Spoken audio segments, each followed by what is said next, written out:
All right, guys. So is it finally time to stop hating on the Celtics and buy into what they're doing right now? Hating. I mean, no one's. First of all, no one's hating. I don't know, Jimmy. Jimmy, you was throwing some shade after Game 7. People write them off pretty quickly, you know, saying they're going to get smoked by Philly here, and they win Game 1 pretty handily. I mean, is it time to start buying into this team? Can they get to the Eastern Conference Finals and then the Finals?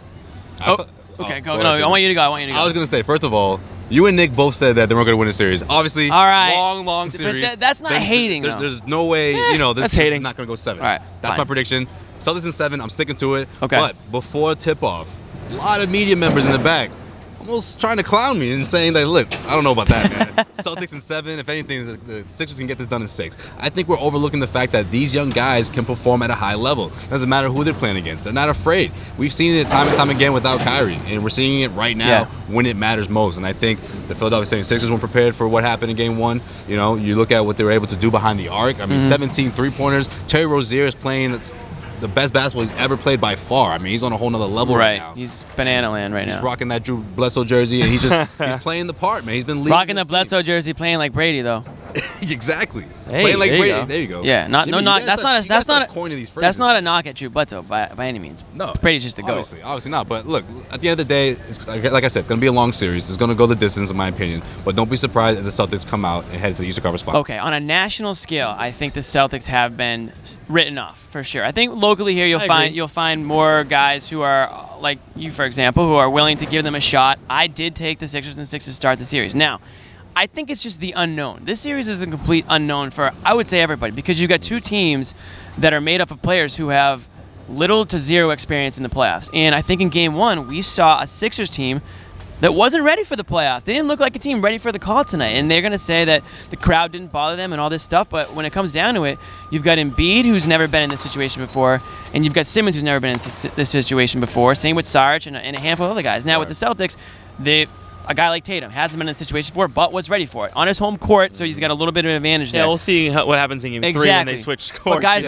guys change drastically. Right, guys like Rozier, guys like Horford. Those guys, Rozier wasn't a big part of the playoff run last year, but he was still he got a taste. He knows what it's all about. Horford understands the playoffs. And Horford's obviously playoff Al right now times 10. Plenty of playoff miles. And I think that's the one thing that we forget sometimes. I actually do think that it might actually be time #actually to embrace his team and actually believe that they can not only get past the Sixers, but give whoever it may be in the Eastern Conference Finals a run too. And who knows if it's the Raptors, because they can't get out of the LeBron James shadow. If it's the Cleveland Cavaliers, I love the Celtics in that series because the Cavs actually stink. Same, I agree. It's just the Cleveland LeBron Jameses. But the Raptors still do scare me. That's jumping ahead here. The point is, I think it's time to believe the Celtics have a good a shot as anybody in the East right now. I think both teams are fairly similar in age. Yeah. And I think that bodes well for the Celtics because, I mean, they've been playing so well. Their young guys have been playing so well that, and they've already got so much experience. They play with guys like Kyrie and Horford who know how to win. That bodes well. I mean, Redick is one of the only veterans on the Sixers who's done a lot for that team that's done well. But couldn't guard Tatum, though. Do they know how to get to that next level? I think, guys like Horford and those type of people can propel them. Marcus Morris even. And they didn't have Jaylen Brown in Game 1. We didn't even mention that. It's incredible because, let's be honest though. If Jaylen's unable to play this entire series, which I'm guessing is not the case, that puts him in a really tough spot. I mean, they need him back, especially on the road, Josue. Especially on the road, right? They're able to win without him in Game 1, but we can't count on that throughout the entire series. And Brad Stevens talked about too. He wasn't really impressed with the defense all that much, and Jaylen Brown will help with that. He said that post game. He said, and I wasn't. There were still some things we need to work on. So I think Jaylen Brown helps with that a lot. Yeah, they took Simmons out of Game 1. They took him. Embiid did his thing. 31 and 14, I think it was. They let him do his thing because that outside shooting was non-existent for Philly. Go ahead and take your 2-pointers. We're going to go ahead and take 3-pointers. I'm not a math whiz, but I mean, you take away the outside shooting, Philly's right into this, right in that fourth quarter with things got somewhat close before the Celtics went off and took that huge lead. And Philly missed some shots, but I think you got to give credit to the Celtics perimeter defense there and their ability to slow down Philadelphia in transition. And that goes hand in hand with making baskets. So I do like the Celtics. Now, wild stat the Celtics tweeted out after the game. I have to say this one.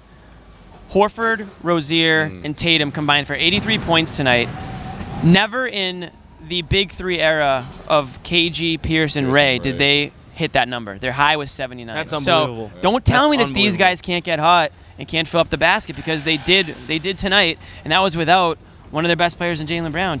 Obviously if he was playing, maybe a couple of those guys don't score as many, but the point is they've got guys who can step up, answer the call when needed.